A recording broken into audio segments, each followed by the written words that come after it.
Hi guys, so you may have seen some of my recent videos where I've been turning the HeroQuest quest books into these little 3D dioramas. And the cool thing about these is they're in these little frames, so they can either sit on your desk like this, or you can hang them on the wall.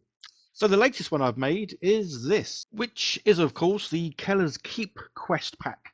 So yeah, turning the front covers into these little dioramas. So I'm going to go through and show how I've made this one. Simply, is a case of obviously getting the front cover and then breaking it down into parts. Obviously, this is going to have be 3D printed, so I'm looking at 3D printing these miniatures. And to help me do that, I need to start off by clearing out the background. So I've got a nice sort of fresh image of literally just the miniature that I want to make. And yeah, so doing that for all of them didn't take too long at all. Obviously, I have no 3D modeling skills whatsoever. I'm one of these kind of guys. I need things to be nice and easy. And Trippo is exactly that. So I will leave links down below. But Trippo 3D, and it is so simple to use. All you need to do is get your image. So this is why I made them nice and clean and crisp images, and drag and drop, and push a button. And it really is that simple. And guys, if you use my link down below, then you will get some free credits. So you can have a little mess about and play and see just, well, how awesome this thing is. Obviously, there's a whole lot more this can do than what I just needed to do. You can make the miniatures in this, and then you can customize them by making them move, by changing how they look, and yeah, everything else. So, but obviously for me, it is a case of I just want the 3D miniature that I can print and paint. And what I love is the fact that it does the detail on the back of this, which is just amazing because obviously there's no reference picture for the back, but somehow it seems to be able to work out what it needs to do, which is pretty cool. But obviously for what I need, it is just the front that I need. But yeah, it is cool that it does everything. So it's a case of taking each of the images in, and to say it is a case of dragging the image in and then pushing a button. There are a few settings you can change, but like always, I like things to be simple, so I don't change settings. I use the settings that obviously are normally there for anything. But as you can see, yeah, everything has come out absolutely amazing. So it was a case of just saving the STL and then opening it up in my slicing software. And I'm using this to obviously help gauge the size of everything. So as you can see, I've got the box there. So this is the box that I will be 3D printing as well. I'm making them all the dioramas are the sort of same kind of like size, so they sort of do look quite cool as a group. And then just taking the STL files in, readjusting the size. And as you can see, I can sort of visualize and see exactly how it's all going to look, just to make sure everything looks proportionate to each other. But more importantly, it's all going to fit inside the box. And then it is a case of changing these to a better position, adding supports, which the slicing software does, and then printing them out. And here they are. So these have all been primed in matte black. The matte black I use is by the Colour Forge. Again, I'll leave links down below. Been using their matte black for about 4 years now. Absolutely love the stuff. So as always, yeah, my typical sort of go-to painting style, prime in matte black, dry brush white, and then use a variety of speed paints, dipping inks, contrast paints, whatever you might want to use to hand. Yeah, to get the job done. So really nice and simple. Typically, if I was dry brushing miniatures, I generally try and do it in like circular motions, so you get a nice smoother looking look. Yeah, you know what I mean. But obviously, because this thing is a gargoyle, it's made of stone. It doesn't matter so much if you can see kind of like brush lines or scrape lines.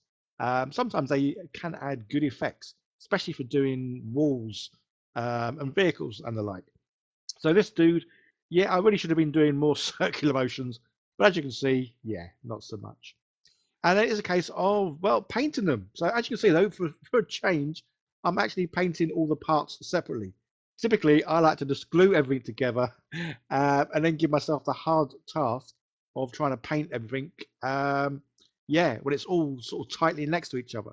But this time, yeah, I thought I'd use a bit of common sense and paint all the bits individually and then just sort of like assemble it at the end, which is obviously what I'm doing here. And it did make things a whole lot easier.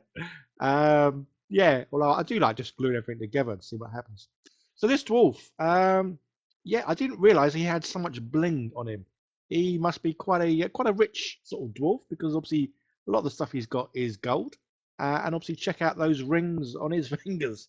So yeah, this is one rich dwarf. So one thing I do like about making these kind of dioramas is I don't have to think about what colours I'm going to use to paint things.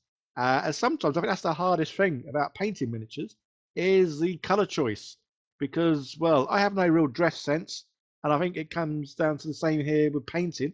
I have no real colour sense, so being able to just copy something does make life a whole lot easier for me. Yeah, a whole lot easier. So guys, yeah, let me know if you are obviously in the Hero Quest and obviously the quest packs, because there's quite a lot. I think I've got all of them apart from the last one, the old Wizards. Was it a Morcor? I don't have that one, but I have all the other quest packs. And I say I am going to be making each and every one of them into one of these little dioramas because I think they do look cool. I've currently got mine sitting on the shelf where I keep all the boxes. But say these can obviously be wall mounted as well, which is pretty cool. So yeah, let me know in the chat down below which one you'd like to see me make next. As I say, I've kind of done my favourite ones so far. Pretty much all the other ones are probably all level field, so I really don't mind which one I make next. Yeah, I'll let you guys decide. So whichever one gets the most sort of comments about, that'll probably be the next one I do. So yeah, painting, say I'm using a combination of speed paints, dipping inks. Very different in use. Dipping inks, if you've never used them before, they are a lot more wet, waterier fluid. Yes, obviously I painted this dude and I didn't like the look of him. He's obviously come out more orange than sort of the brown. So I found a suitable brown to paint him with. So again, this is one of those other things where if you're not happy with something, yeah, change it, because obviously this is going to be sitting on a desk or a wall for quite some time until it goes into a drawer because I run out of room. So you do kind of want to get it to look right. So I painted it, but because I painted over the other colour, it's come out darker than, well, the lid. Obviously, all the paints I use, the first thing I do is paint the lid so I can see exactly how the colour's going to look. So because it's come out quite dark, oh, good bit of videoing skills here, as you can see. He's off. I've only been doing this 5 and a bit years, and I still forget sometimes that I am filming. Because obviously I love what I do. I do enjoy painting, making things, and all the rest of it. But yeah, I do kind of forget that I am filming myself. So yeah, I've changed him. So obviously I made him nice and white and then repainted him to get him the right color. And then yeah, these little goblin dudes, yeah, nice little green on these. Using probably one of my favorite greens, just because, well, it is my favorite green. So very simple. Obviously, painting wise, yeah, I'm not the greatest of painters. I am definitely a tabletop ready painter. I'm probably only just. So there we go. This dude's now dried and looks a lot better. Yeah, he's not far off the color, which is pretty cool because obviously I'm going to use that color to do the rest of the terrain bits and pieces. But there we go. So they're all painted. Obviously, these paint handles, if you want any of the things that I sort of make, they are on my Patreon page. So all the paint and handles, dry brush thingies, even the files for these miniatures will be over on my Patreon page. So yeah, link down below if you want to help support the channel. And say just get access to all the things that I kind of make and build and, well, all the rest of it if you want to have a go at doing it yourself. So that's him done. He's going to fit in. Say, I know they are all going to fit in because of that little thing I did at the very beginning in the slicing software. It is just a case of getting them in position. So for the background, there's a little bit of a background going on. And the easiest way to make that is the stuff that I absolutely love using, and that's good old grout. So I'll be using grout to make the texture for the background and even parts of the foreground. So you'll see me use this stuff a lot. Absolutely love this. Obviously great for filling in holes and putting up kitchen tiles and all the rest, but also great for adding texture, filling in gaps, and in this case, making the back wall into like a kind of a cave. So tools wise, yeah, finger. Finger's got to be the best tool here because it doesn't need to be thick. This just needs to have a real thin layer on it, but to give it some sort of texture. And obviously where that cave entrance is, or the tunnel, yeah, I'm going to build it a little bit thicker around there, just so that does have a bit more depth to it. But the rest of it, yeah, it's just going to be a nice thin layer. So there were like a load of, well, I'm guessing there were little people on that tunnel at the very back. So for this, I'm just using a bit of green stuff, rolling it out into a nice long thin sausage, and then just cutting little bits. And these are going to be my little people that are obviously way off into the background. I had considered printing it, but that would just be ridiculous because, well, you can't make out what they are. So that's all in place. Yeah, primed in black and then dry brushed white. Same with the sort of foreground bit of rockery there. Yeah, I love how this has come out. It's a real simple, real easy, a lot, a lot of fun. And I say, I love how these look just sort of sitting on the shelf. So yeah, there will be all of them. So for the back part of the cave, it's this color, which is like a very light purple, mauve, whatever color it is. Yeah, not very cave looking, but say I'm going to try and sort of keep the colors exactly how they look on the quest packs, because obviously that's the whole point of this thing, is to make a series by turning the HeroQuest quest packs into 3D dioramas. So again, guys, don't forget, let me know down below which one you want to see me do next, and don't forget, check out all the other links, especially Tripo 3D if you're interested in turning the picture into a 3D STL. So I am looking at sort of doing some drawings of making things, and yeah, seeing what I can come up with there. Plus, I still want to make my children into little STLs, make sort of little Funko Pops of them, I guess. So yeah, more grout because, well, why not? I love this stuff. So this is going to help blend that little bit of cardboard that I put in the center into the rest of it, and hopefully sort of tie it all together. So yeah, just chuck on loads of this stuff because I say it's great. It's reasonably cheap, and I love it. Absolutely love this stuff. I use this and magnets. So I can never get magnets and grout into a video. Yeah, I kind of will.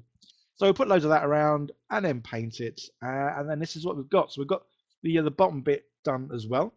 Obviously, that's where my dwarf is going to stand, and that's just a bit of that card on a bit of a slope, again with loads of grout over the side. And then, yeah, it's simply a case of gluing these bits in. I say, I know they're all going to fit, or I'm hoping they're still going to fit roughly. So yeah, trying to get the perspective right on these sort of things, because obviously these aren't very deep dioramas. So everything is kind of like quite near each other. But again, this is where obviously printing things out, you can print things out whatever size you need. So you can make things bigger, smaller, and all the rest of it, which is pretty cool. And there we go, it's all glued in, and as you can clearly see, the frame has been put on. So the frame's got the good old HeroQuest logo. Again, the frame, yeah, that's over on my Patreon page as well, if you want to go and check that out. Love how it looks, but obviously when you hold it up next to the original one, you can see mine is lacking quite a lot in shadows. As I said, my painting skills are very simple, tabletop ready at best. But yeah, I did feel like this did need some shadows added because, well, there's a lot of shadows on the actual quest pack box. So yeah, I thought I'd add a few more in, whereas sometimes I just sort of leave things. So yeah, using the good old dark wash, here's just a case of putting this, following the quest pack front cover, just sort of any areas that look like they should be darker, because obviously I guess this is inside a cave, so there's going to be a lot more shadows. Yeah, just chucking some of this on. And then, yeah, it came out. I'm really pleased with how this one looks. And I say, I've now got 3 of these awesome looking things, which is pretty cool. And which one do I make next? Well, I say, that's up to you. Whichever one has the most comments down below, that'll be the one that I do next. I'm kind of doing one of these every month, just because, well, I like to vary what I make. If I did the same things each and every week, I'd get bored. I'm sure you'd get bored. And so the fact I've been doing it for 5 years, yeah, variety, spice of life. Big shout out and thank you to all my lovely patrons for helping support the channel. I say, if you want to get hold of these STLs, yeah, become a member, support the channel, and get bits that I do. Like, share, subscribe, all that fun stuff. Bye now.